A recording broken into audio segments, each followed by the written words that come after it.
Right, 300 for that big motherfucker. It's like, it's bigger than the 700 that a new one will cost. But do I need it now? All right, Brian went here live we just go. as I was getting a piece of shrimp out of my teeth. I'm like, I see live on Facebook. Boom! Recorded Now we now. live, baby. Vince Adams ain't perfect.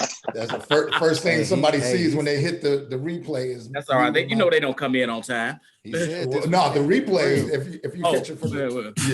like straight up in here like Dr. Evil. Invincible.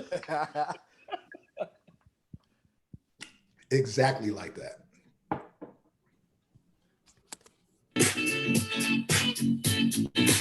Oh, we got a little music too. Fancy. He fancy.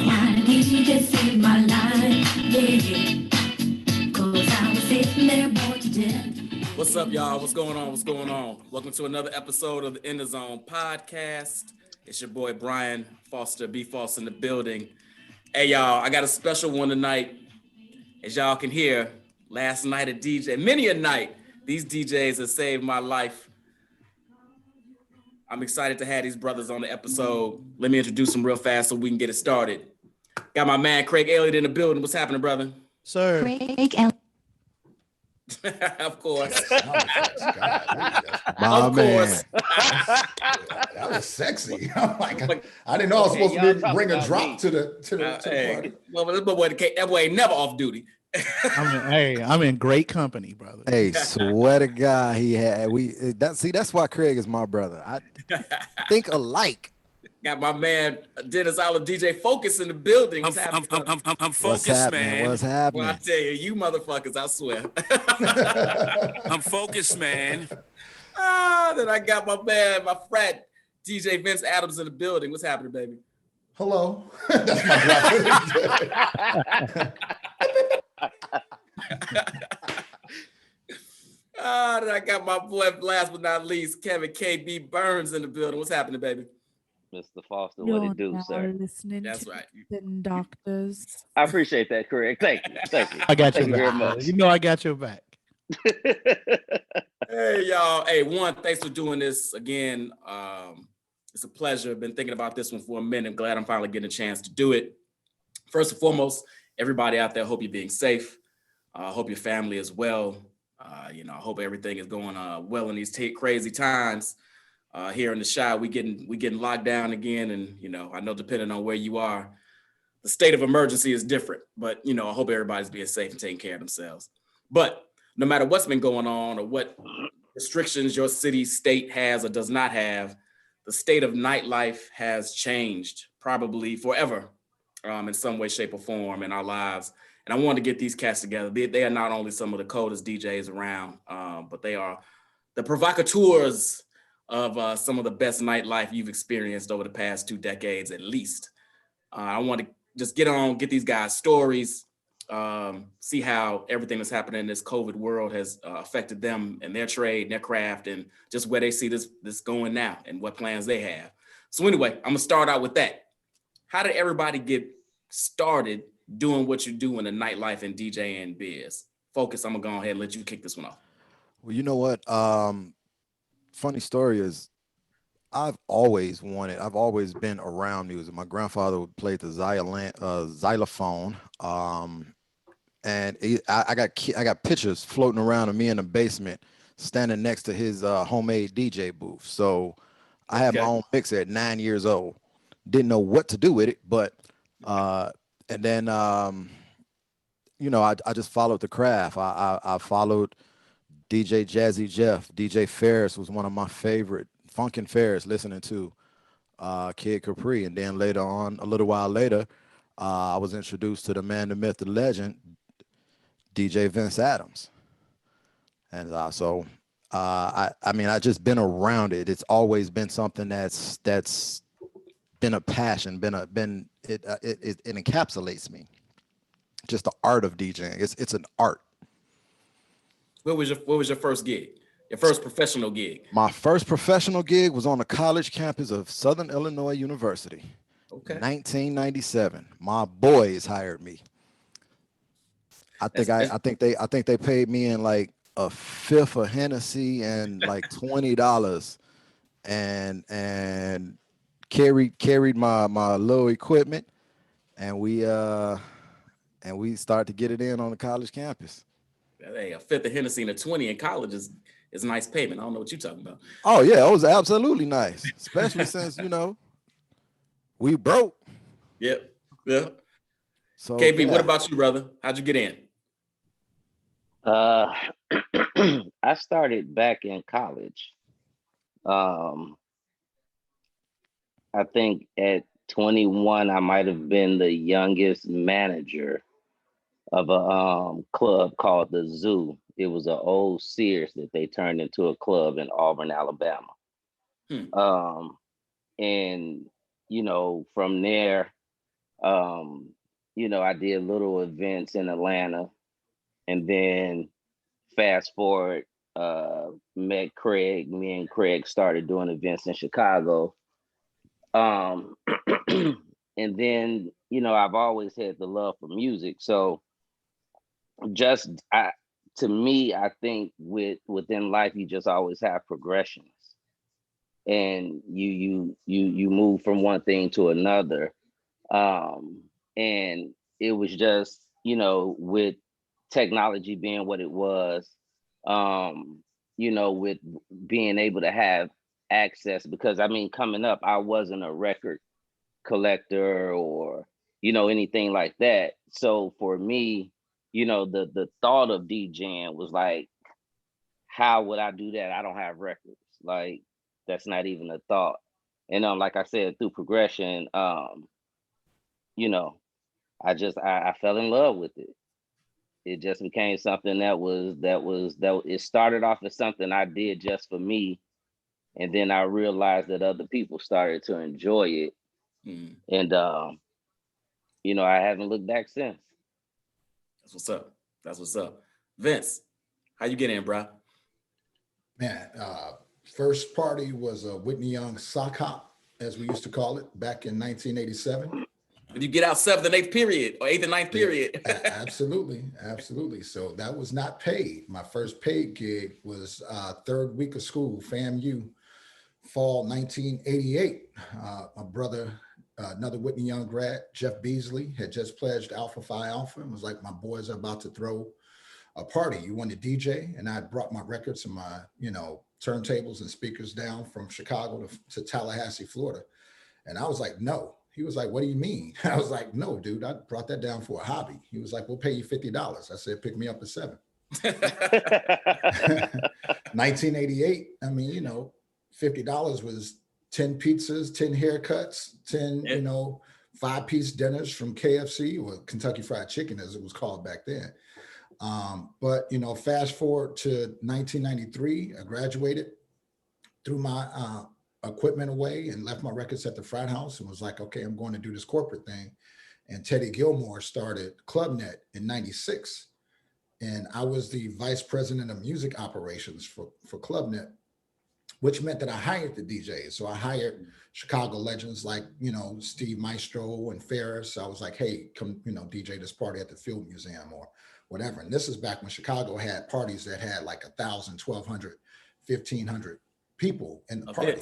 Yeah, it was events, not parties. Absolutely. And so he was doing one at Union Station. Now, for those not from Chicago, Union Station is where the trains come in from Amtrak. Like, this is not a club name. This is the actual train station. He had the entire train station, and the party was in 3 weeks. And he was like, you're up. And I was like, what do you mean? He was like, dude, it's your time. It was like 88 all over again. So my first party in Chicago was with 1,500 people. At Union Station, and a lot of things have happened since then, but that's how I got started. It was 2 Whitney Young FAMU dudes, one in 88, then Teddy G in 96. Shout out to Teddy G. Absolutely. Great. I'm a bit of twofold, starting off being a promoter and then transitioning to DJ life, and they kind of intersecting, and I had no idea that it was going to happen. Mine started in 87, freshman year of high school. I did my first party with some dudes when I was at De La Salle. We had a crew called the Life Force.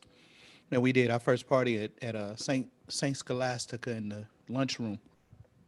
um, that happened because it was at Lavelle Blue and George Perry, a couple of those cats. And what happened was they were in Jack and Jill, so they was doing that stuff. I had just got introduced to that. My parents wasn't in Jack and Jill or anything like that. So in high school, I met them, and George Perry and Ron Trent were, some of my first friends in high school.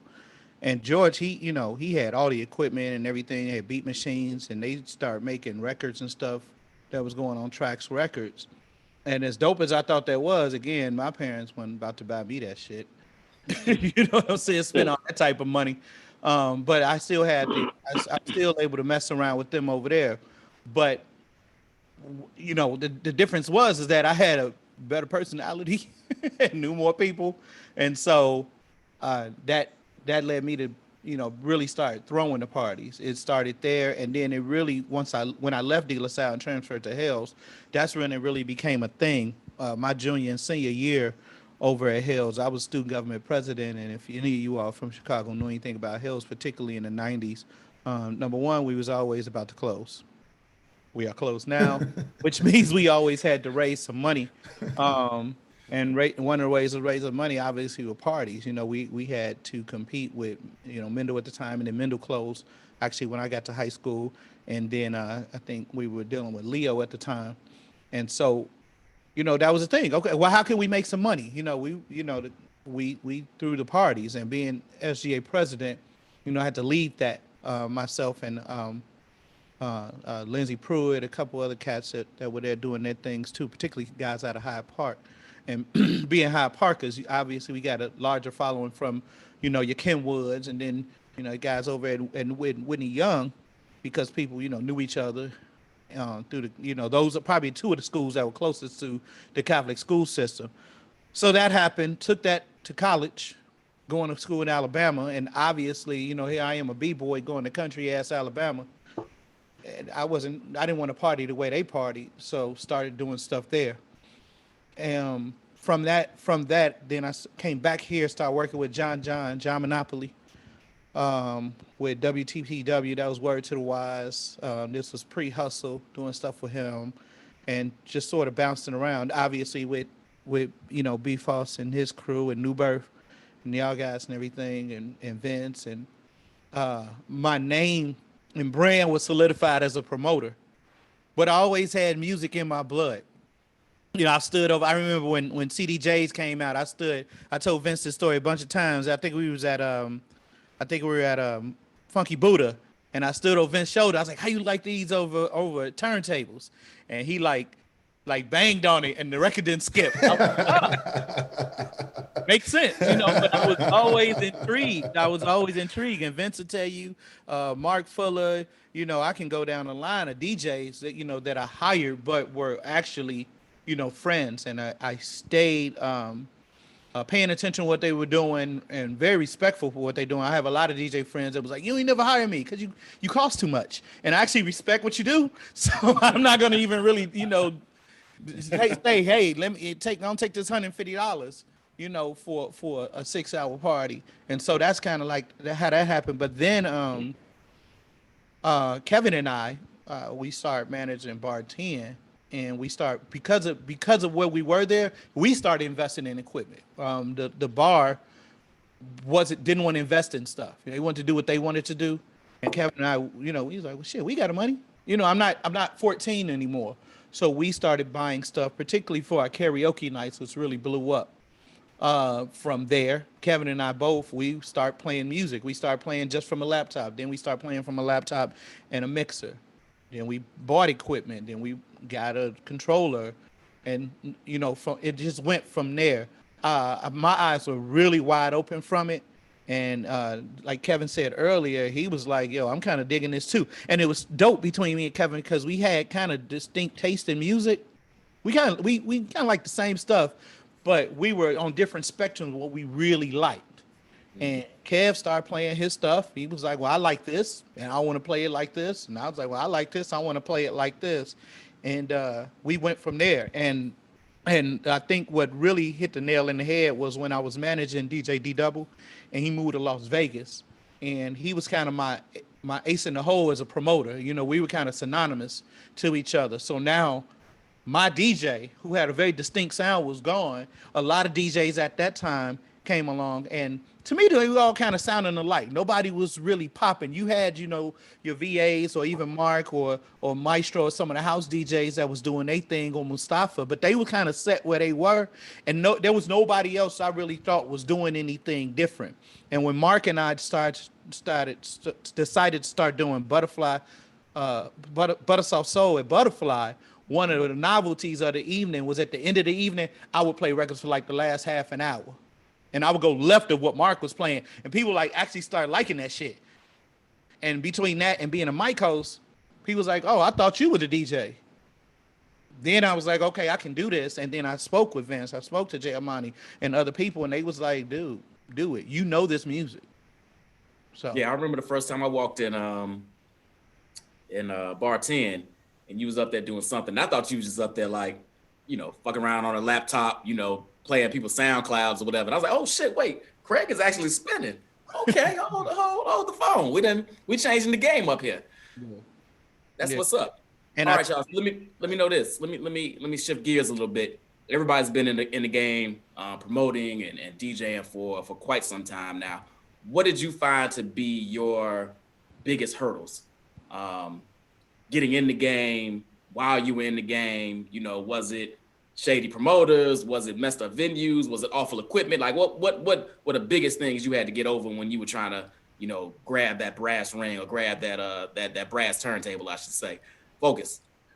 Man, you know what? I think every last one of us here, as well as a lot of the DJs out there in Chicago, will say all of that has been a hurdle at some point in time. You come into contact with all of it. It's always been there. For me, probably, see, I like to get somewhere and sit down somewhere. I'll hold a residency for 7, 8, 9 years. It won't move. So going to the clubs is finding somewhere to go is not the big thing, but there's a lot of competition.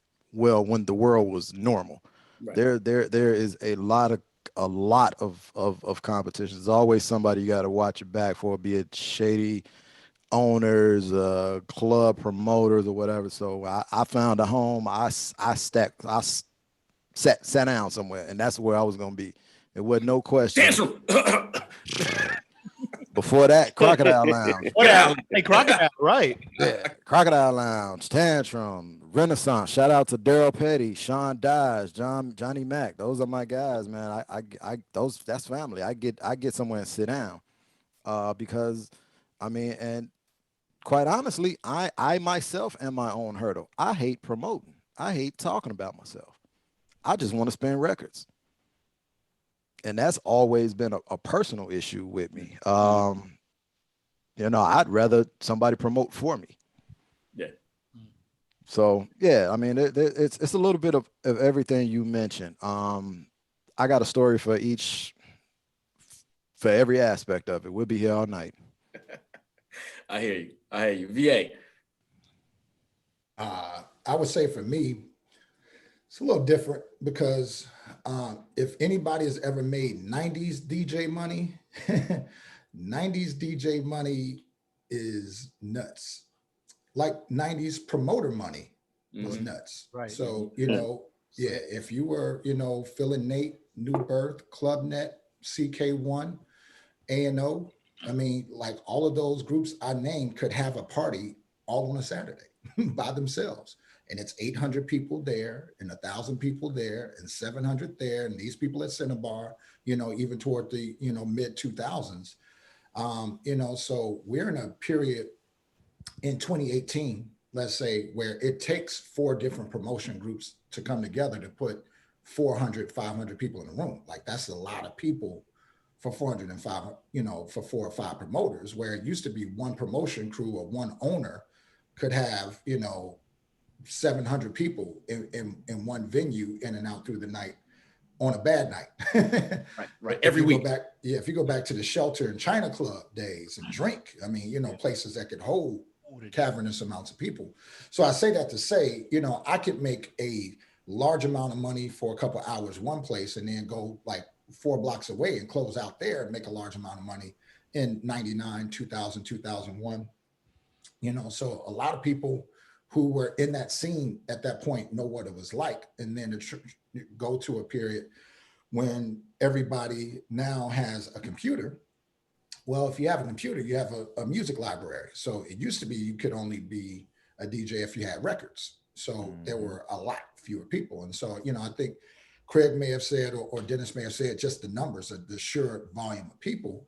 Yeah, it was Craig, you know, like, you know, nobody wanted to pay you X $100 an hour when they could pay one person that same amount for 4 or 5 hours. Like, I'm not paying you that.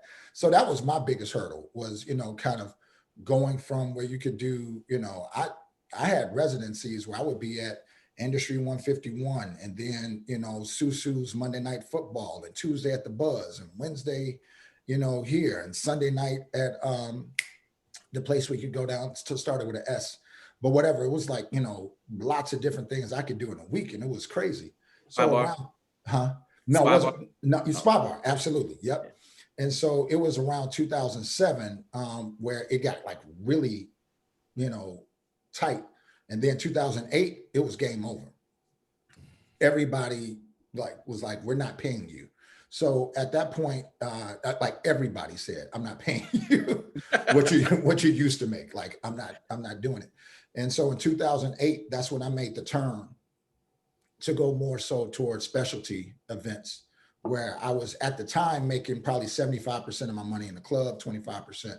And specialty events in 2008, I was like, I got to flip this ratio and make 75% of my money in specialty events like galas, you know, commemorative events, things of that nature, and then 25% in the club. So by the time the Obama events rolled around in 2011, that was the path that I was in. So I've been in that track for 10 years. So, you know, because I've kind of called out my place there, you know, that's kind of been my track. So that was my one biggest hurdle. How do I reinvent myself at that point?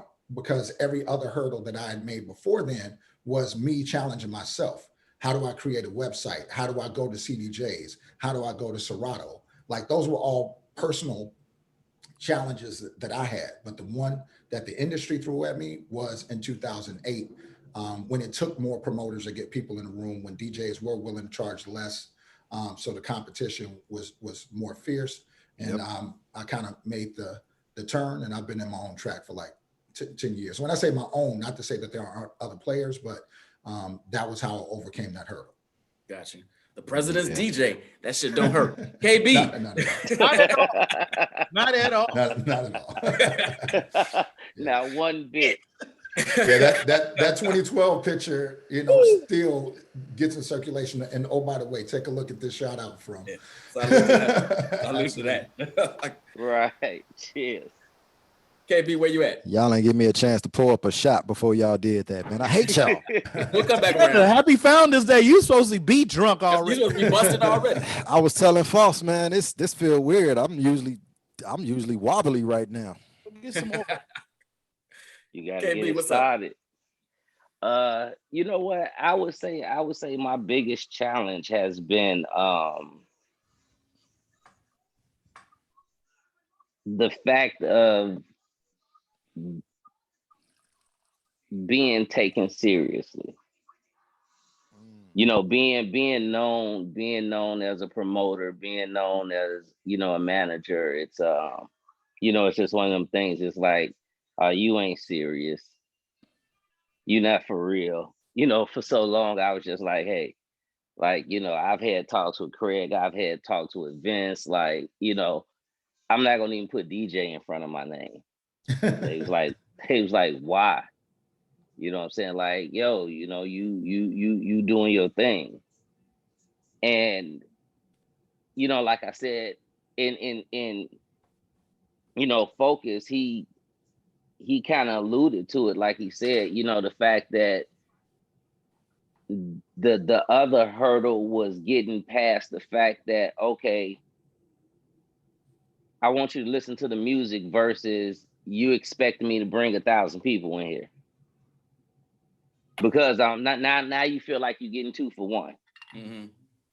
You know, so now I've got to distinguish the difference between, and I have to show you like, hey, listen, if you want me to spin, this is what I'm doing. If you want me to do something else outside of spin, then we've got to talk about something else. Yeah. You know, so for me, that has been the biggest hurdle. Yeah, that's been about the biggest one. Yeah, no, that's fair. Yeah, I've had and this one thing I want, conversation with Big Mark on Foz, several occasions. and one of the things I want to throw in on what Kev, has said, back to what I said was a challenge for me. I never looked at the newer DJs on the scene as competition. I never looked at newer DJs on the scene as like, really like, everybody here will tell you at some point I put my arm around them. It was like, hey, keep up the Absolutely. great Oh, work. Or here's the deal. And so, hey, that's one thing. Well, I just want to say relative and Focus, you can definitely jump in, but that's one for thing I wanted to sure. say relative to the challenge. I Mm, was like, let me reinvent myself, not let me relegate the other people that are coming in, because the market has just changed. I'm cool with the fact that the market has changed. So let me, make a turn, not look back and be like, dude, that ain't right. But like, I was like, man, like, what can I do to help you out?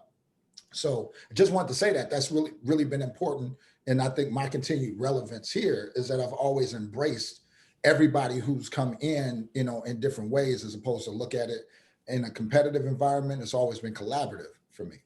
that's Hey, what's up. I have to back up Vince with that. Because yeah, I know you're gonna get into the whole virtual thing in a minute, but even with this in this short period of time, just to back up what Vince has been saying, like I call him big bro, but it's like literally that's what we talk at least once a week. If I ain't heard from him in 2 weeks, hey, what's going on with you? Literally, like, well, I should say virtually, like a shoulder, like yeah, like an arm around your shoulder. Hey, what you got going on? How you doing? This is what I got going on. Well, what you got? So yeah, and you know what? For me, to KB's point, I actually changed my mentality a while back, because this DJ thing is like a fraternity in itself. It's like a culture in itself, and you're better served. You get more fulfillment. At least me personally get more fulfillment out of it, embracing it instead of looking at it like you trying to do this, that, or the other against me. You're my direct competition, and it wasn't always like that, especially in the mid 2000s, late 2000s, in the clubs. So I feel what KB is saying wholeheartedly on that. But yeah, it's for me now is more so, and I'm always willing to look out for like newer DJs. I'll sit and chat, and DJs have said, how do I get started? And we'll go through a whole tutorial on how you get started. Well, what do I do for streaming? Okay, this is how you do. Like, you got to embrace that, in my opinion. That's what's up. Craig, where you at? Where was your biggest hurdle, brother? Honestly, my biggest hurdle as far as DJing is concerned is quite recent. Because I already had a brand as a promoter, it was relatively easy. Then some really good friends being some of the best DJs in the city kind of helped too. You know what I'm saying? Because nobody was dismissive of me, and I've always, and even somebody like Focus will tell you, I've always, even with my tenure as a promoter, other DJs that were maybe younger than me, or it was like, yo, I can't wait to DJ one of your parties. Once I became a DJ, they became my little big brothers, where they were embraced, what I wanted to do. As he said, question, God rest his soul. Joe College, people, Timbuktu, even people like that, God rest his soul. People like that was like, no, come on, come do this. VA was, a major proponent in that. And so my hurdle came recently with the virtual stuff, because being a promoter for, over 2 decades, or just being in this situation with in nightlife and being social, to do it virtually was something entirely different. I started 3 years ago. Has it been, Kevin? We started doing soundscapes and doing our stuff online. And Yeah.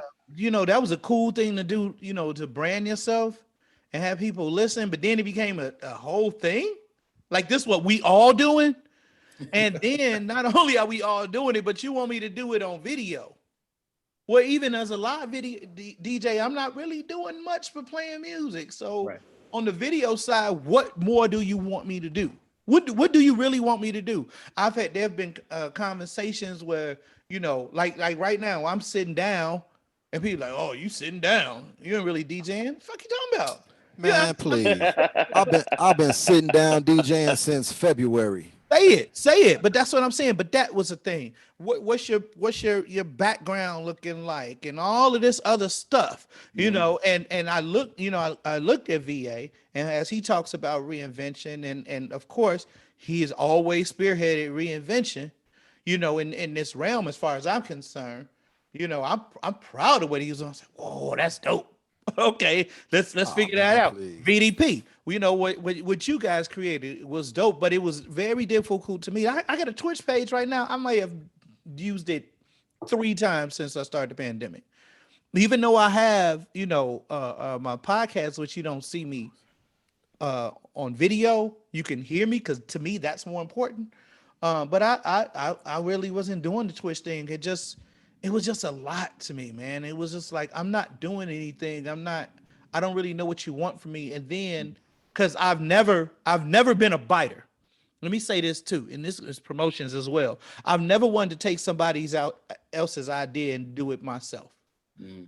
Even with what we doing, it was like, it wasn't as frowned upon. But it just wasn't my thing. I wanted to do something different. I needed to stand out. VAT, all them people that he named, all them groups, I was still promoted with them. You right? And like while they were doing 800 and all of that, I was doing a hot 150 at Divine, but it was fine because that was my lane to do smaller stuff, to do stuff that was more intimate and things like that. My crowd looked different. The styles was different. The music was different. It didn't knock that other stuff. That other stuff was amazing because guess what we went after? You know what I'm saying? And plus, they would put me on the flyer because they know, when I'm done at midnight and they go until 4, I'm about to promote and still bring another, hot 7,500. Yeah. Right. So that was no problem. But right now, what's happening, man? That's been my obstacle was how to remain relevant in the course of this pandemic on a DJ side, but then he even falls on the Brandon side because now Craig Elliott isn't managing a bar. Craig Elliott isn't promoting a party. And now Craig Elliott isn't visually on screen like everybody else. But you all know my name has been synonymous to nightlife in Chicago and Black Chicago rather for some time. So now what happens when can't nobody go out? Then when they did open up a little bit, am I supposed to change my prices? I get it. You can only have a quarter of the people in there, so you can't afford to pay as much. I get it. But that don't make a quarter a loss for me because that's still my time. And all these brothers up here tell you, it's our time that you pay for. That's important. Yeah. You know what I'm saying? Craig, you bring out a good point. Let me jump in real fast. Please. I think we downshift. Let's downshift into that conversation. So COVID, pandemic, it's been going on. It's 8 months now. They're going on 9 months. How obviously it's affected all of us in our various interests. So I won't even ask how it's affected you. We know it's how it's affected you. How are you shifting? How are you maneuvering to do what you do in this new environment? VA, start to kick that off. Craig already kind of touched on it. Yeah, I'll pretty much share, like, if anyone wanted to know, like, what is my rule for success? Solve a problem. I was the cat that when I was working corporately, I could come in at 10:30 in the afternoon, 11, and they were like, he just made us $50,000 on the deal. He can do that. Right. That's right. Because I solved problems. Any job that I ever went to corporately, I have a master's from DePaul. I have an undergraduate in business from FAMU. Anything I did corporately, I was able to jump up the ranks real fast because I was a problem solver. And when people ask me to give advice to youth, I say, don't try to be the smartest person in the room, because there'll always be somebody smarter. Solve a problem. People that add value change everything. So Facts. I was one of the first DJs in the city of Chicago, or maybe in the country, to come out with a hip hop and a house CD. In 98, people were doing mixtapes. I was like, I'm going to do a CD. Those CDs have been in rotation for over 20 years. I still got mine. It's Hey, still I still got mine too. Real it's talk. still people playing them VA CDs for real. Matter of fact, that one hip hop joint, I could name you the playlist, but we'll talk about that later. So if people at the point, I had a website, and people were like, why does a DJ need a website? Like, what's the sense of that? And shout out to Torrin Edmond and the house mix pages and things back then. But I was like, I'm going to have a website, and I'm going to do hip hop and house, and so my point is I've always tried to solve a problem. Fast forward to March of 2020, and it's a Saturday, and people are blowing up my phone like, check out D Nice, check out D Nice. Oh my God, it's incredible. Check out D Nice. So I'm like, whatever. And not whatever to him. I have no idea what's happening. Like, I'm like, I know Derek, it's all good. And then I get on, and it's 40,000 people, 45,000 people, 55,000 people, 60,000 people. Okay. And it goes through 100,000. And I'm like, this is amazing for Derek. But here's what I noticed the entire time. Oh, Jody Watley is in the room. Naomi Campbell, Lenny Kravitz. Oh my God, Janet Jackson, you're kidding me. And I'm like, okay, so I'm seeing 100,000 people in the room. But if your name ain't been on like some sidewalk in Hollywood, or if you're not like a B-list celebrity, or if you ain't cut a gold or a platinum record, you're not getting recognized in this crowd. What if I could create a party that was about everybody? Like, because in the D Nice party, I'm sitting in general admission looking up at VIP. There's no way that he's going to call out, Julie Williams. Like, I went to Alcorn, like, whatever. Hey, Michelle Obama. Wait a minute. Michelle Obama's in? Right. So not this, if you're Derek and you got 100,000 people in the room, who are you going to recognize? I don't have that platform, but I do have a platform. And people are like, why do you talk so much? Because you like to hear your name, and they like to hear their name, and they like to hear their school, and you like to hear your school. I was like, I can create a party that everybody feels like we're connected, because it's not the VIP party, it's your party. So the first time I went live, it wasn't because I wanted to go live. It was because I wanted to solve a problem. How can we all feel like we're connected, but at the same time be decentralized, be virtual? And that was my formula, if you will, for how I approach virtual. So it's gone into a whole marketing and production company since that. But the original seed that was planted was not like, I want to go public. Actually, I was very anti going public. I had never gone public on Facebook or Instagram or anything ever before. It wasn't a desire to do it, but I saw a way to solve a problem. Not necessarily I saw a way to transition myself or to pivot. And by solving the problem, it's really just been a snowball rolling downhill since, March, the first time I did it. So that's, more so my approach was to be a problem solver like I was in 98. Let me create something that people didn't know that they need. Right. A hip hop CD and a house CD. Like, I didn't know I needed that. Well, let me create a party environment that you might not have known was possible that you needed as well. So that's the seed. That's how it got started. That's what's up. Hey, I tell you what, you'll be on the first time you went on, or maybe the second time. And I was in the car, and I was driving, and I sent something in. He was like, "Oh, my man B Foss in the building." I hit my wife like, "See, I still got juice. I got right. Absolutely. Now, it's like everybody wants you to stop after you say I'm right name. with you, bro. Everybody wants you to stop after like, no, everybody wants to be. Everybody get love. So right. if Vince, you get the love, you got to sit through everybody else's love. I'm sorry. Go ahead, Dennis. Let me tell you how much that particular moment went to B Foss's head, because he joked with me on Facebook talking about, I ain't see Vince shouting your name out. Yeah, I remember that. I remember that. Sure did. Him, Everybody was him talking and shit. I was like, Joel "Did Rance, they but give you a shout out to Picture Man Joel. I don't know if he watching or not, but that's Picture my Man. man too. Picture man. Oh, Hey oh man, six though. you can't give him an inch, brother. You can't, because he gonna rub it in your Oh, face. oh He six. made a man. whole Facebook post about it when he got shouted out. That brother Yeah, was on he did. cloud He nine. did. He did. Dennis, how have you pivoted in this crazy time? You know what? The Twitch thing was not new to me because I'm a gamer. So I actually had been on Twitch for a few years, but when everything shut down and it's Friday and Saturday night, and I'm twiddling my thumbs like, damn, I kind of miss spinning. What can I do? I got a Twitch account. I can play videos. And then on top of that, kind of pivot from that,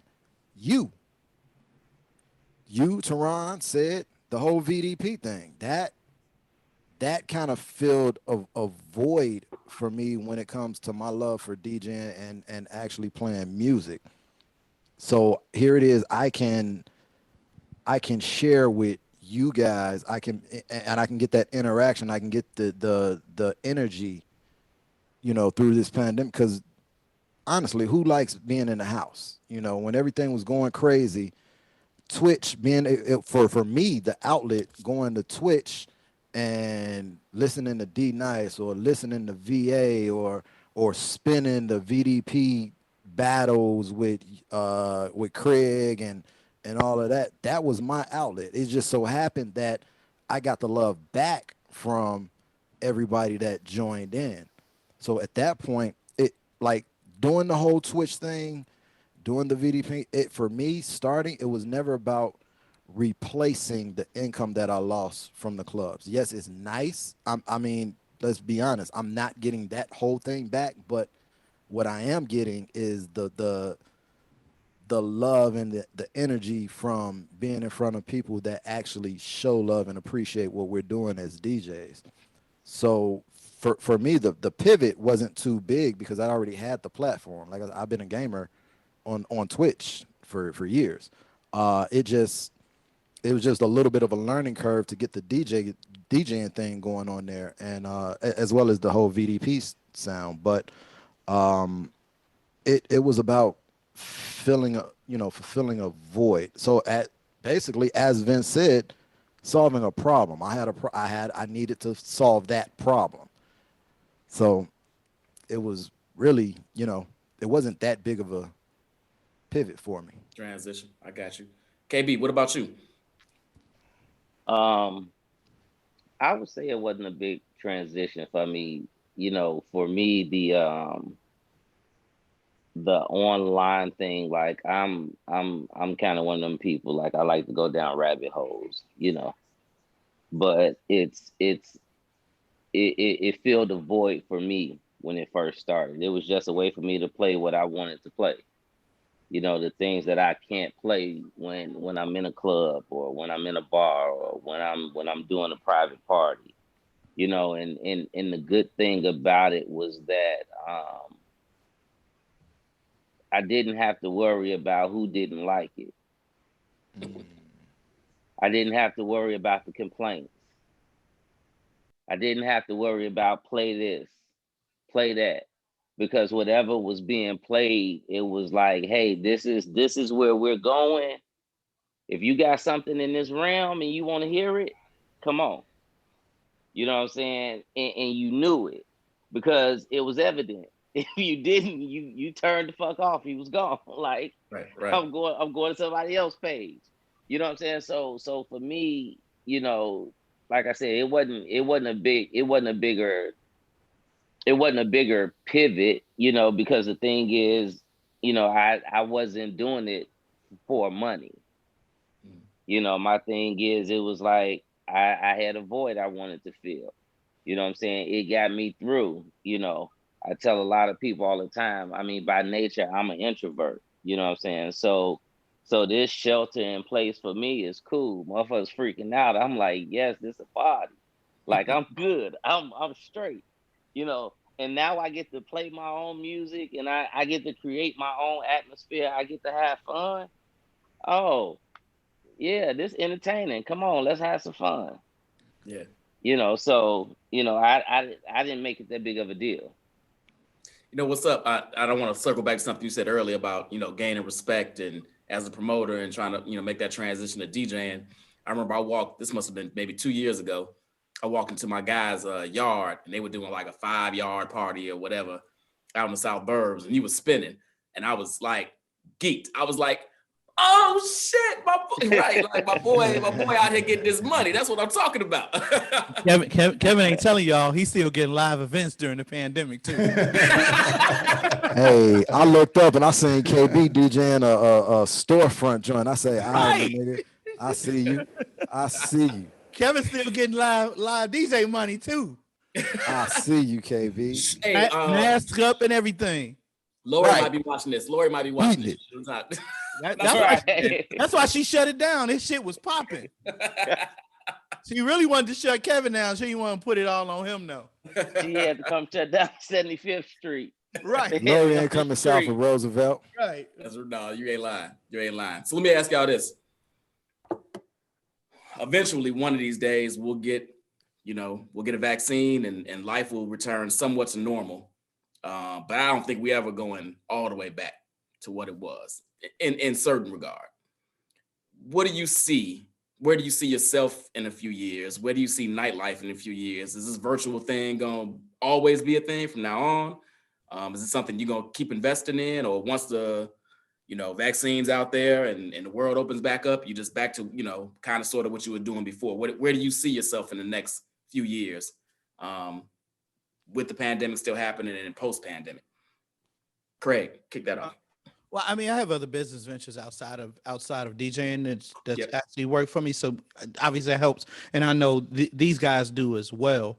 But as far as this concerned, I'm actually a little more optimistic that we will go back. No, not, as far as the numbers are concerned. And let's keep it honest. Everybody on this panel is over 40. So there's a whole new crop of people that are coming along. I mean, even if you take the little brother Sean Mack, who's murdering the game on the virtual side, once it opened back up, Sean was on that original Vince Adams track where he had, 4 parties a night, or a day rather, doing those things. I think it's going to stretch out our entertainment, our live entertainment. Obviously, day parties is a thing. Smaller venues is a thing. Hopefully we get back, to our live weddings, because when you talk about one of those things, that was a major hit on me this summer, as well as other people losing a bunch of weddings. But I'm a little more optimistic that I think we're gonna get some set of normalcy, particularly being Chicagoans, where one of the driving forces of revenue in this city is our entertainment and restaurants. I think it's going to happen. We're going through a crazy time politically, as well as the pandemic is concerned, and I think we're getting a little bit of normalcy. So I think things will change a bit. I think because a lot of people forget, particularly us arrogant Americans. This is not an American thing. This thing is a global thing. This shit is happening around the world. And with that being the case, you do have smart people outside that aren't politically motivated to really, stop this thing, bring it to a halt, and give us some sense of normalcy so we can live right. Now, with that being said, yeah, B, there are going to be some changes. And we've seen it. There are going to be, shorter things. So I think things like that, as VA said, you're going to have to adapt to that stuff and just find your niche. Because going back to your original thing, that was another part of me DJing. I wasn't never trying to be that next club DJ. How could I be? You know what I'm saying? I'm in my late 30s at the time, early 40s. I wasn't about to be, you got Sean Mack, you got Mike P. We can go down the name of them young brothers that's murdering. So I knew I was never going to be them. So you got to find your niche and what you're good at, the sound that you're trying to provide, the audience that you're trying to grasp. Because let's keep it 100. I got a group of people that I think probably will be rocking with me till we in our 60s. Because I know what they want to hear, how they want to hear it, and when they want to hear it. So you don't necessarily have to stop. Have some other goals, have some other, multiple streams of income, to do it. If this is your primary thing, then you have to be innovative, like Vince said, and figure out what that next thing is, because the market is saturated, and you gotta figure it out. So I think Yeah. that's where it's going. I think we're gonna be normal sooner than later. I'm confident in that, but there will be changes, and you're just gonna have to adapt. What I think is interesting about that, and then I kick it to VA, is that I think this virtual thing has changed the world in a way that we won't return. And when I say normalcy, people are still gonna get out in restaurant, kick it in club. That's always gonna be a thing once it can be. But I think this was always an unexplored lane that we didn't know. Corporately, I think folks have realized that Absolutely. you can get shit done and not have your boss sit in a cube over, right? You're gonna be productive. So I think in a corporate space, you figure that out. And in a social space, I think there was always this lane of, I'm married and got kids, so I can't really get out, but I want to be social. Or I'm kind of introverted, but I still like to, hear music and be around people, but not really be around people.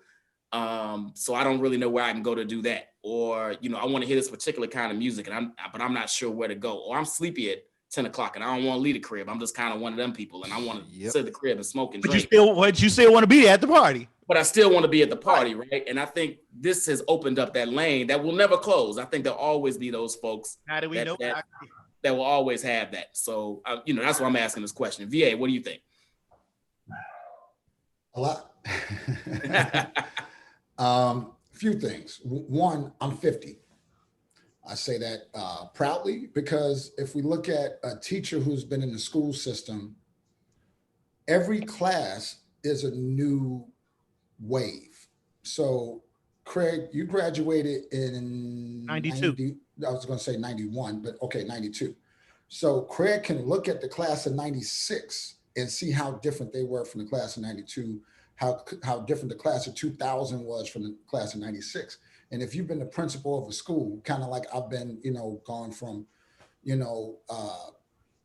a teacher to principal now of nightlife. I've been in this thing for 24 years relative to Chicago, and, tack on another 8 years, prior to that from the college days. So you go from 88, I've seen a lot. Here's what I've seen. I've seen promoters getting mailing lists, not emails, mailing list, yeah. And running to Right. the US Post Office before the last drop in order to get your flyers in the mail. I've seen it go from mailing list to email list. I've seen it go from email list to social media. And so I've seen these things. I've been around to see huge record collections go to CD collections, go to MP3 collections, go to the cloud. I've seen a lot of things happen as advents of technology come about and new things happen. So I'm going to answer this in 3 simple ways. One, Kevin hit on something big.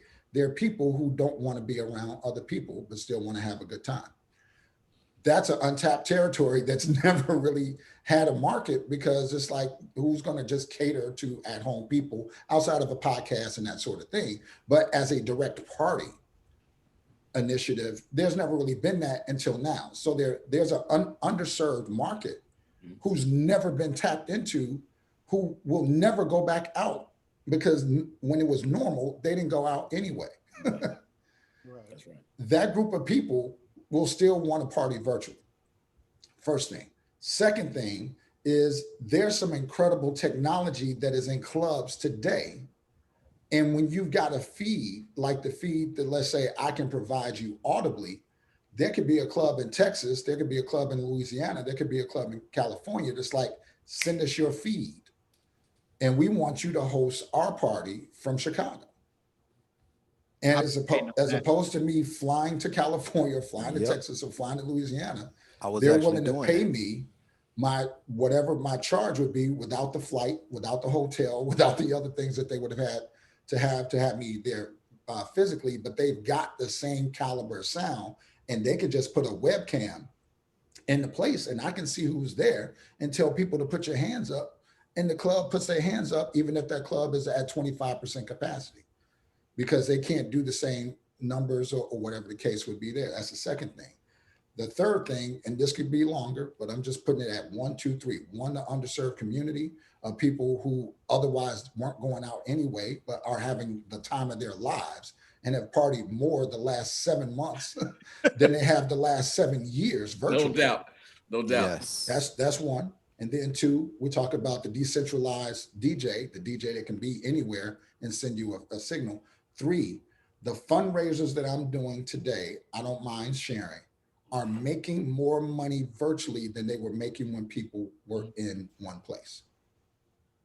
Because I can throw you a international event where everybody is in their socks, in their jeans. They're not wearing shoes that they don't like. They didn't have to be there at 10 o'clock in the morning hanging banners and streamers. They're not there after the event, like whose shoe is this? And did somebody leave their lights on in the parking lot, and all the things that go on with the physical event.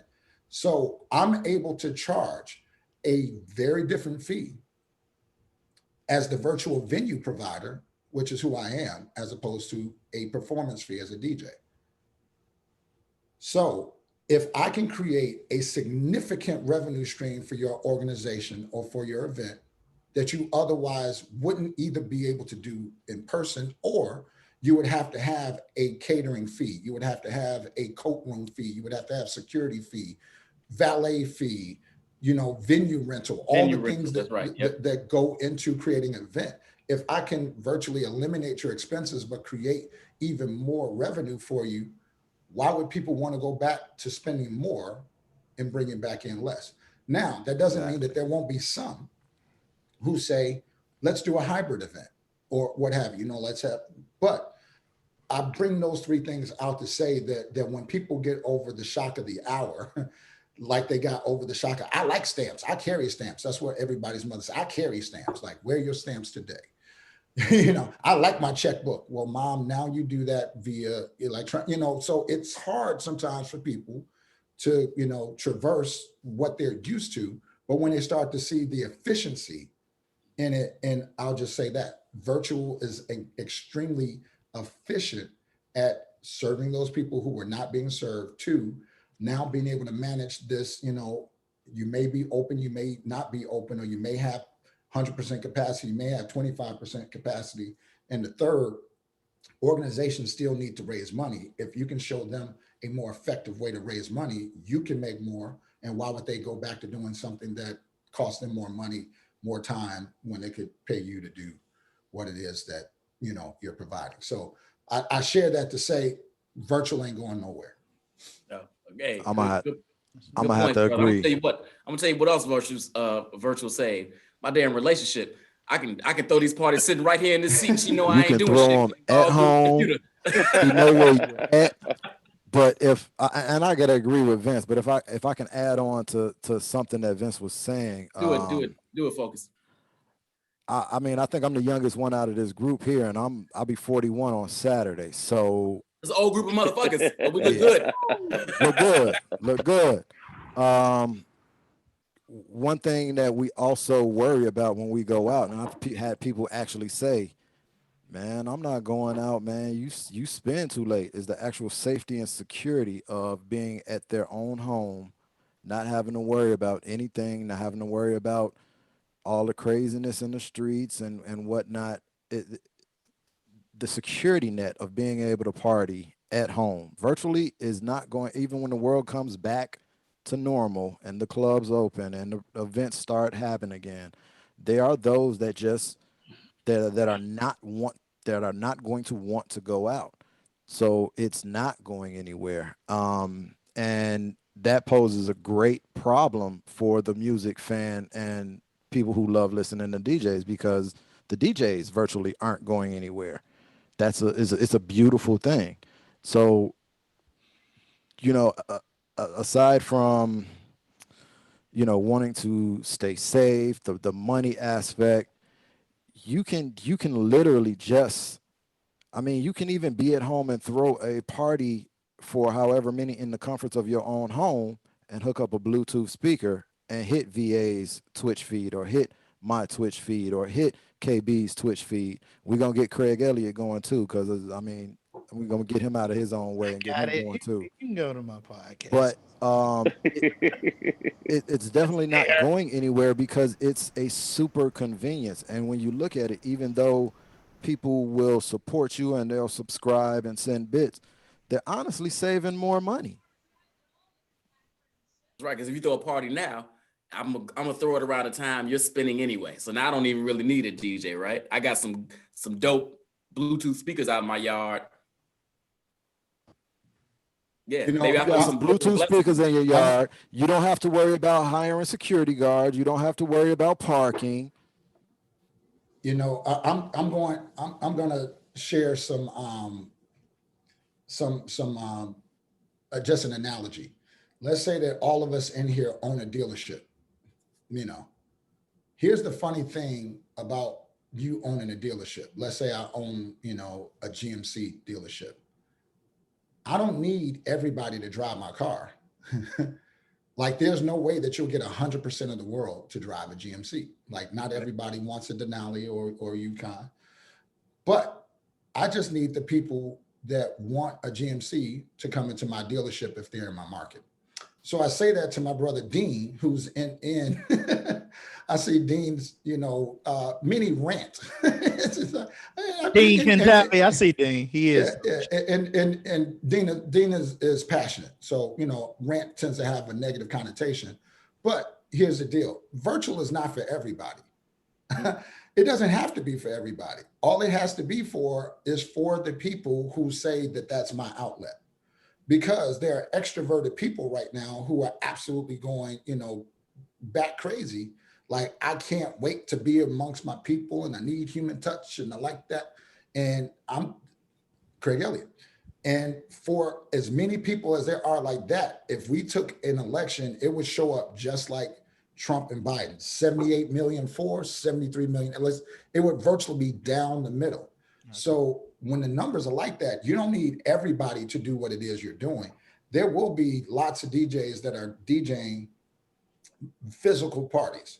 So it's not to say that a DJ who's not DJing physical parties is against physical parties. They're only catering to the market that it is that likes what it is that they're doing. So the fun thing about it for the consumer, they'll have choices. Mm-hmm. This night you'll decide that you want to, you know, take 6 friends and put it on the 65-inch and put it on the big speakers and, you know, just sit in the basement and play some cards. And that's the party that night. The next week, you might decide that you want to go out to the club if it's open and go out and do that. And there'll be somebody that's DJing the club. So I'm not saying that it has to be one way or the other. However, no either ors here. Yeah. Right. But however, it would be, I guess you could say, at this point, not a bad idea to be okay with adopting where we are in this moment. Mm-hmm. And I'm not saying that you have to be an advocate for it, but it's not a bad thing. I mean, it's like listening to the radio. I mean, it's not, you know, if you don't have to dance if you don't want to dance, or you don't have to invite people over if you don't. But I mean, people like music. And so if you have Kevin Burns that wants to give you a live set, or Parlor Dan Music or Focus that wants to give you a live set, well, you were going to watch them in the booth. So now you got direct access to them, you know, under these conditions. So, you know, that's why I came up with the GMC thing. Like, you don't have to have everybody, you know, the GMC person is not against BMW. It's just they're looking for the people that are looking to drive. So, you know, I say it to that extent. Like, that's a great point, VA, because then you also, you're extending it out, right? Your reach is longer because now you can be in Philly, you can be in New York, you can be in Barcelona, and you can still get this. Whereas before, it was just localized. KB, jump in here. Where's your head at around all this? I mean, they pretty much hit it all to me. I mean, to be honest, you know, I like I said before, you know, where I am right now, I have a niche. It is what it is. You know, you like it or you don't, you know, and I just feel like, you know, when the world does open back up, like Craig said, there's a new wave that's coming in, you know. We're way past You know, like you said, well into our 40s. And for me, my biggest thing has just been, honestly, in the time that I've been in the industry, the relationships that I've built, for me going forward, kind of like VA said, it, you know, my path, I'm starting to see my path, you know, going in another direction to fulfill certain holes that I'm starting to see. Um, you know, and with that being said, like I said, you know, I just think that, you know, majority of the people that we cater to, um, I just feel like, I feel like the world was going too fast. And with it going too fast, the pandemic happened and gave us a chance to, unfortunately, Sit down. you know, have well, to sit down and then have a lot of deaths behind it, which, you know, in terms then makes you look, but it says that, hey, you know, at this point right now, what are we gonna do? Mhm. How are we gonna do it? You know, and I think that, you know, with people just not, you know, in our age, I think that they're just getting back to more social gatherings, you know, more intimate gatherings, you know, and that's another that's another field that I see, you know, and that's why I say with the relationships, I get a lot of people like, hey, I don't want too many people around, but I want everybody to have a good time. You know, hey, you know, how much you gonna charge me to come through? Bring a speaker. You know, I make sure that everybody not close to you. Okay, no problem. Work. No, I mean, I'm just being honest. You That's know, what's up. Get it out. it's you know, like I said, I mean, for me going forward, it's like VA say, I realize certain problems in where I can plug in and fix them. You know, so with that being said, it's just like, you know, I want the world to open back up, but what I will say is this: we not in our 30s no more. We're not in our 20s Facts. no more.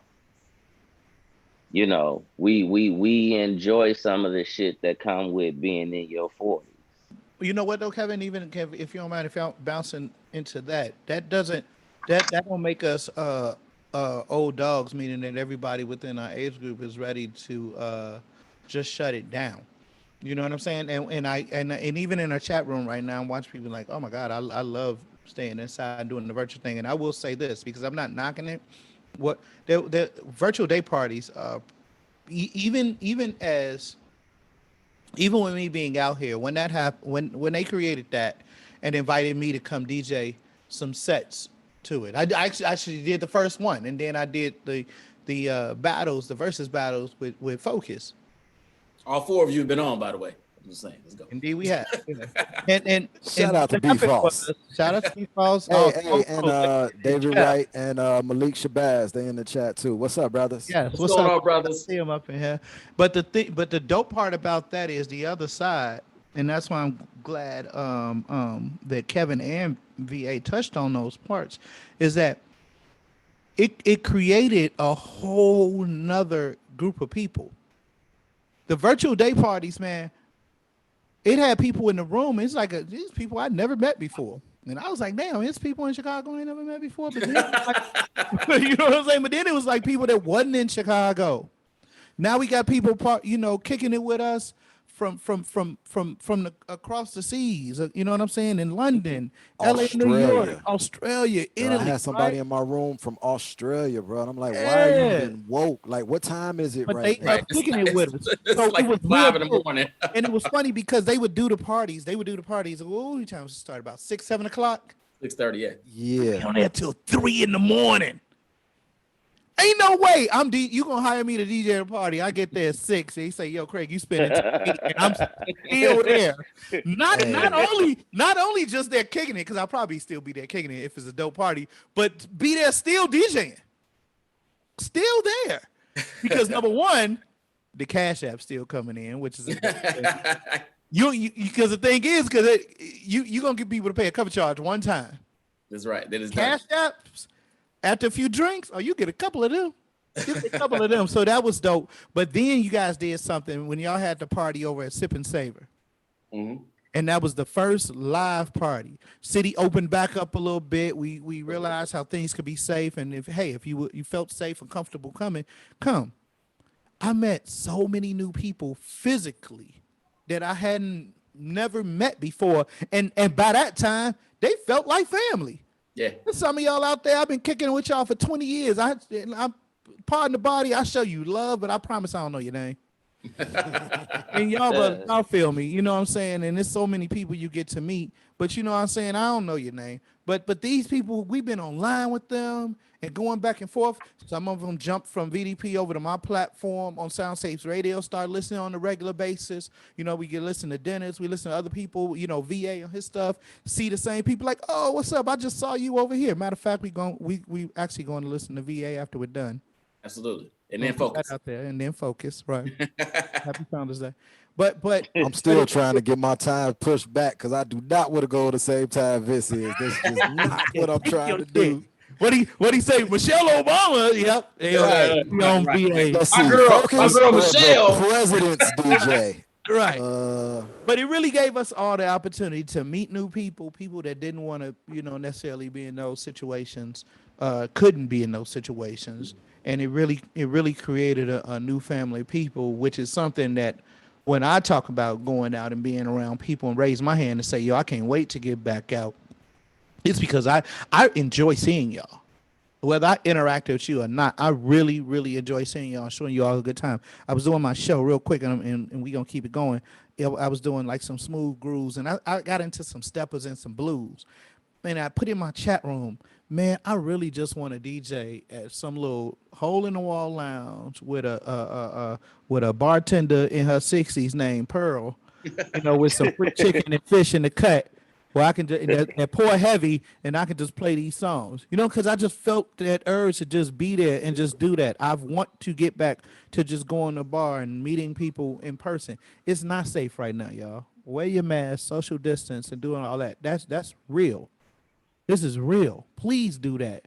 All this shit can shut down. Everything that we doing and all of this and getting back to and the money we losing, man, fuck, shut it down. Save lives. Save lives. We gonna be all right. People like, oh, you shutting it down for another 2 weeks. So what? People dying, man. We can do this music right here. Right here. Right here. What you want? We can do it right here. But y'all need to calm down, man, and get yourselves together. Don't go see your people, I'm sorry, on Thanksgiving. And to clarify, I can't wait, you know, well, I can wait actually, but I mean, when it does open back up, I'll be back out there, but I'm not going to stop virtually DJing. Exactly. Yeah. Hey, I want to be respectful of everybody's time. I know I said it was going to be an hour. We a touch over, but I want to give everybody a quick chance to say anything they want to say about what they're doing right now, to let people know where to find you, where to go, where you spinning, where you promote, whatever you're doing real fast. Give people where they can find you and keep supporting what you're doing. Focus.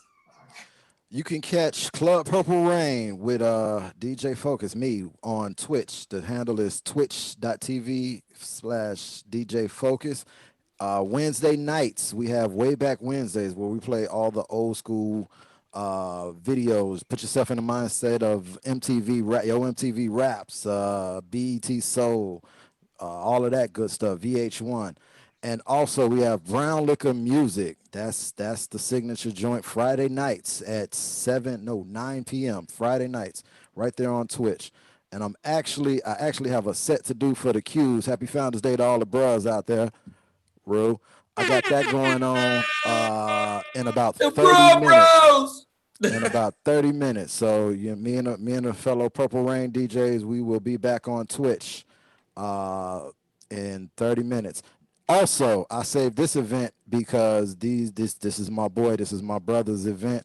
Our virtual day parties every Thursday night, 6:30. If you have not joined a virtual day party yet, get there. I'm telling you, it is an interactive, fun experience. We do our spotlights and then we party. So check that out. Hey, appreciate you. And this week we doing Keith Sweat and Bruno Mars as a spotlight, and then we've got who we got on the back? Oh, T.I. and Busta Rhymes. Since they didn't do they verses, we're gonna go ahead and do it for them. Not a Oh battle, Lord. just a spotlight. Just the KB, spotlight. just a spotlight. Legal implications. That's right. This is not a versus party, and we have no legal rights to any of that shit. KB, what you doing, man? Tell them something. I mean, I'm real simple right now, man. I'm just I'm in class. I'm doing some self-improvements. You know, I'm taking this time to reinvent, bring in, and just listen. The one thing that I can say is probably for the last 10 to 12 years at least, I've never really sat down. I've never really got a chance to go support. I've never really got a chance to listen to anything outside of the same shit week in and week out. You know, so right now I'm just sitting back enjoying it. I'm enjoying everybody. I'm getting a chance to listen, you know, figure out new styles and just have fun. So I'll be back real soon. That's what's up. VA, what you got going on, brother? Yeah, I'll piggyback off of Kevin, man. I've had more fun in the last 6 months than I've had since Buddha days. I mean, Buddha was just, Buddha Buzz, those days were just a whole nother dynamic. But since then, this is the most fun that I've had. And one of the reasons is like Kevin said, I haven't been able to listen to other DJs. It's like if I'm somewhere on a Thursday night doing an event and somebody's having a Thursday, or if I'm Saturday, or I mean, just quite honestly, like a lot of times when I'm DJing a party, I kind of like try to come in the back door and like do my thing and like kind of get out quickly, not because I don't like people, but believe it or not, it can be a little overwhelming to like, hey, hey, hey, hey, hey, hey, hey, hey, hey, hey, hey, hey. And I never really get to, so it's hard for me to go out and just hang out and just listen to Craig or just listen to Focus or listen to Kevin. I've been able to listen to Jazzy Jeff, DJ Scene, so many different people over this last 6 months. I've got to be a fan again. And to me, that is one of the incredible things about this environment is I've really fallen back in love with being a fan of DJs, which is something I couldn't do in the physical realm. So everything is DJ Vince Adams, Facebook, Instagram, Twitter, Twitch, Pinterest, you name it. DJ Vince Adams launched last week a event called the Late Lunch Mix, where I do a 90-minute mix from 2 o'clock to 3:30 Central. And I started with a free lunch where I was going to raffle off a free lunch, $25 Uber Eats gift card. Since that first party, people are like, I want to donate a lunch. I want to donate a lunch. And what I had done out of the goodness of me saying, I want to donate a lunch, we now donate $75 in lunches through the community. That's crazy. On a daily basis. So, I mean, when you take that, that's over like $400 in lunches, $425 in lunches a week that we're donating just out of this community and how they take care of one another and give back. So, I'm sorry for the soliloquy, but to me, it's a lot bigger than just the music, or like, are we in person or not, man? The one thing that I told the party yesterday is what I'm seeing in this room amongst everyone in here, the world needs more of that. That's what's up. I'm seeing a level of outreach, a level of connection virtually that I didn't actually see in person. And that's something for people to kind of tap into. There's something happening in the world. Like Kevin said, we were moving too fast. There's an opportunity for us to kind of understand and play off some different things other than our personal likes, dislikes, preferences, and things like that. And shout out to Mr. Wright and Malik in the room. And Mr. DJ B-side. I think I saw Barry. Yeah, Yeah. actually, B-side. DJ B-side makes some very, very good points as well. Shout out DJ B-side. If you can go back and check the comments out, but yeah, shout out B-side. But hold on, Vince, though, you being humble. Don't you got a radio show you should be talking about? Oh, wow. Okay. Yeah. Or did you just forget and all the other shit you got Dude, going on? Help him out. Help him out. I'm Jamaican during this period, brother. I tell you, the oddest thing is I've never been busier in my life. I've never been more socially accessible in my life than I am right now in this moment. It's crazy. Like, you know, you're doing a party and Jazzy Jeff is like, shout out to my brother DJ Vince Adams. Like, that wouldn't happen if I was at, you know, Excalibur back in the day or whatever. But now, you know, I just did an event for Melbourne, Australia last week. I'm doing one for Italy, a virtual sit-in for an Italian House Music Nation. And like, there's so many things that are happening right now. I did forget, but I have a show on Sirius XM Radio. It's a talk show called One on One with DJ Vince Adams. It's on 142 HBCU. And I have different people. They aren't all HBCU graduates, but just talk about, you know, different things from a personal development side, not just their story of success, but, you know, different nuggets that people can grow from that, you know, that they've experienced and passing on their wisdom. So I've got people like Shaka Khan's manager, who is, you know, gay, but at the same time, you know, he attended Howard University, totally different story than young lady who graduated from Hampton, who is one of the top money managers in the world through financial instruments. Now she's a COO of a software development and video game development company. Like, my network has exploded over this 6 months, you know, and it really is due to the fact that there's a lot of opportunity out here as, you know, we get back to things. So thanks for bringing up the Sirius XM show, but some great things happen for sure. No doubt, no doubt. Craig, wrap us up, brother. What you got going on? I'm still online. I'm still online. You guys can check me out, and I post in the room at soundstageradio.com. I'm on Monday through Friday. You can check me out there, and then download shows for free. So that's where you can hear me. And then a couple other things. I have been back and forth there. I've been at the Womanish Art exhibit. I talked about it before. It's a dope art installation by a couple young sisters. Right in downtown Chicago at 114 South State Street.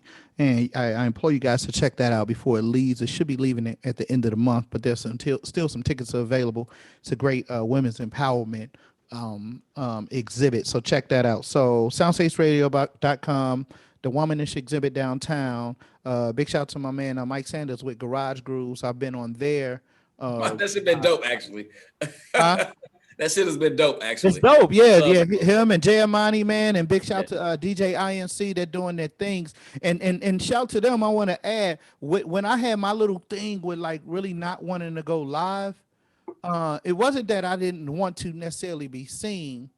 There's a lot to it, and VA tell you he's done a great job. Focus has done a great job. Even KB has done a great job with Soundscapes when he was on.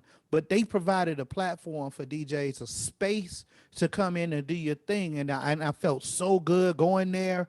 I'll be back there soon, where I can just come in and just really do my thing. Like Dennis said, you know, not having to promote himself.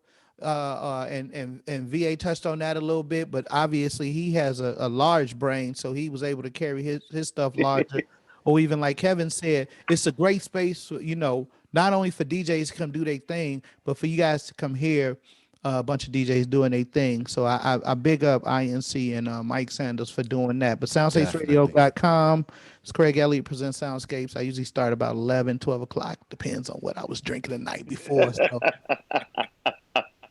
You know, definitely shout out Mike Sanders, man. Hey, Mike, don't be mad at me, brother. Mike Sanders was in here too. I saw him earlier. I'm coming through, bro. Hey, he got mad at me, man. My bad, Mike. I'm coming Mike through. get mad at everybody. He still love you in the morning. That's what Mike do. Oh, yeah, he still love me. Mike. I'm little bro. He gotta love me. I kick him in his leg. Hey, big shout to other DJs. I think y'all gave shouts out. Malik Shabazz is on there. Malik. David Wright is on here. Right. He's rocking with us, man. Yo, what? Well, yo, I know you were able to only pick a couple of DJs, man. Brian, I think you should continue something like this. Obviously, I would love to be a part of it. And the thing we're doing with the board with Blackboard TV. But these things really matter. As much as I love to play and everything and do my thing, I love to come up in here and just talk to y'all if that's what we going to do. Facts. So it's a lot of DJs. You know, Craig, so philosophical. Yeah, and super quick, B. I forgot that I'm debuting something on Saturday. I'm actually the host of 4 consecutive after parties for Black Music Honors. Wow. So Come on, man. Come on. Wow. there's Got so much going on. He forgot about that. I He hate forgot that. about his own stuff, man. Oh yeah, I'm doing Kamala's inauguration party. Yeah. Hey Vince, just hire me to be assistant, dog. I don't even. I carry your stand crates, no more. Vince. Oh, ain't no more crates. My bad. Hold up, true story. Should I tell him about the crates, Vince? Nah, you can. tell him Real about the crates. quick. So 17, 18 years old, Vince. Wait. Hold on real quick before you say that. I laughed at that Buddha story because, Craig, that's exactly how I answered that question when I beat on that CDJ and was like, like, how do I like it? Yeah. So I'm sorry, folks. Absolutely. Nah, man, real quick, because I know we got to go. But, man, I met Vince carrying crates. So please understand, like, this DJ thing, it's you got to pay homage, man. Vince had I was working for the city of Chicago. I was like 17, 18 years old. And Vince had, I met Vince through Dave Westbury. Oh, He had a rooftop party at Navy Pier, and then it was either Shark Bar or Art Bar, one of the two. I can't remember. It was the Art Bar. It was the Art Bar. Man, at that point in time, that's when I knew what the fuck real crates felt like, because my crates wasn't that doggone heavy. But that's how that's how I got introduced to who Vince Adams was. And and you know what though? It was dope because that's the culture. That's the DJ culture. Now the culture has changed, but it's a part of the story. Yeah. And you know what, Vince, I'll tell you this all the time, and I have no problem telling it in front of whoever listening, bro. You've been like an inspiration ever since. Appreciate it. And that was shit, 96, 97. How long ago? It was like 97, 98 for sure. Yeah, that was a long time ago. So keep doing what you're doing. KB and Craig, y'all are like brothers, man. I look at y'all as DJs in amazement because like y'all, when y'all started versus where y'all at, like y'all are dope as hell. Thank you, sir. Your range, I appreciate that. your musical ear. I'm sorry, Brian. One night I called Craig Elliot and said, dude, you're the reason I should stop DJing live. I was like, Craig, the joy that you exhibit while you're DJing, just like watching you makes me feel like I should stop. He said, yeah. And this is why I'm gonna make Craig get out his own way and get on this virtual platform too. Hey man, who want to teach me how to DJ? Fuck, what's going on? Hey, no, but it's a height requirement. It's a height requirement. I'll catch y'all in 30 minutes at Timbuktu's. I want to be in a fraternity. Anyway, hey y'all, thanks for doing this, man. Big shout out DJ Timbuktu, DJ Question, y'all. Absolutely. I hope everybody watching enjoy it. I love this conversation. Love y'all for doing it. Everybody jump on Vince's Twitch in 30. Jump in on Focus's Twitch probably 30 minutes after, and then and we'll see y'all on the next one. Love y'all. Yeah, I got a special presentation for $10. Y'all might want That's to what's see up. $10 too, baby. I'm on the Rest way. in peace, Tim. Next time, baby. Love y'all.